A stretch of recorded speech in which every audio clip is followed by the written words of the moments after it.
The Witch Must Burn, Chapter 12. A few days after Glinda brought up his visit, the Scarecrow arrived. He constructed a makeshift laboratory on the palace grounds and shut himself away as soon as it was completed. Glinda spent long afternoons holed up with him there, and sinister sounds of clanking and hissing emitted from the hastily constructed shack at all hours. The Scarecrow never slept. He didn't need to. The servants took turns bringing him his meals at his lap. One of the girls didn't come back until the next morning.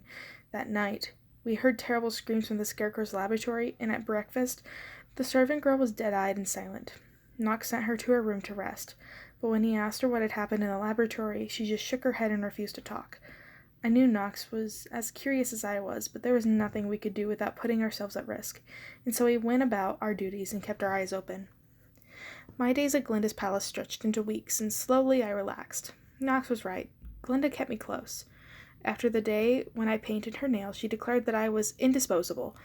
She demoted her previous personal maid, and now every morning she summoned me to her pink chambers and demanded I help her with her hair and makeup, lace her into their tight corsets, and offer her advice on which of her endless dresses to wear. Her obsession with fashion and her looks was even bigger than Dorothy's. But she didn't need my help. She had more innate fashion sense than Dorothy, and she always picked out the perfect ensemble on her first attempt. After just a few days of composing compliments and picking up after her as she discarded clothes on the bedroom floor, I was exhausted.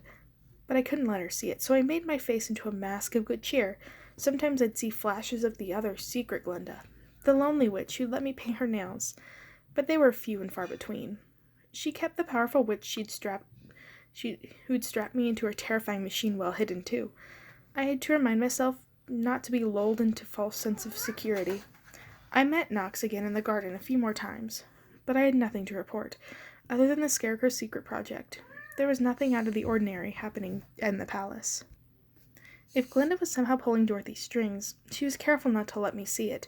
She spent her afternoons in the garden, or holding court in her elaborate throne room, where she lounged in an immense overstuffed pink chaise lounge and nibbled pink bonbons off a pink tray. Messengers flitted back and forth between her palace and the Emerald City, reporting on the daily doings of the metropolis. Dorothy's elaborate banquets and balls, her increasing number of new decrees, another statue erected in her honor.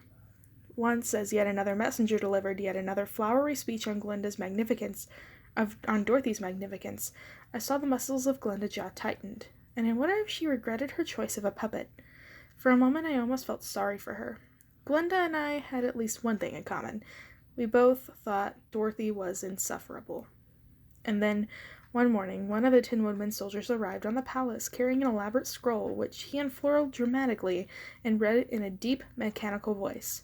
By order of your Majesty, the regally benevolent and eternally beautiful Dorothy, rightful ruler of Oz and mistress of the Deadly Desert, the introduction is unnecessary, Glinda interrupted smoothly. The soldier sputtered and cleared his throat with a noise like a tea kettle whistling. Dorothy demands that her maid be returned to her, he said in a more subdued tone. Glinda raised one elegant eyebrow. Dorothy demands? The soldier shifted his weight in one metal foot to the other, clanking nervously. That's what it says here, Your Eminence, he said. Glinda's nostrils flared, and she lifted one delicate hand from her couch. For a moment I thought she might blow the soldier to smithereens, but then her impression cleared, and she smiled. Of course, she said. It's been so wonderful to have Jellia here that I simply gotten used to her. She's been tremendously helpful. The soldier and I exchanged glances, both of us unsure if we were expected to respond to this. I don't know what I'll do without her, Glinda continued. But you may tell Dorothy that I'll send her home tomorrow.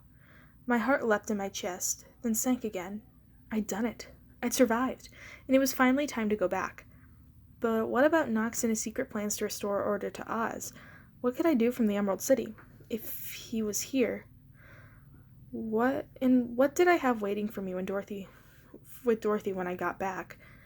Word of my pending departure traveled quickly through the palace, and that night he pulled me aside after dinner. I expected him to give me instructions or some kind of message, but all he said was, "Stay safe.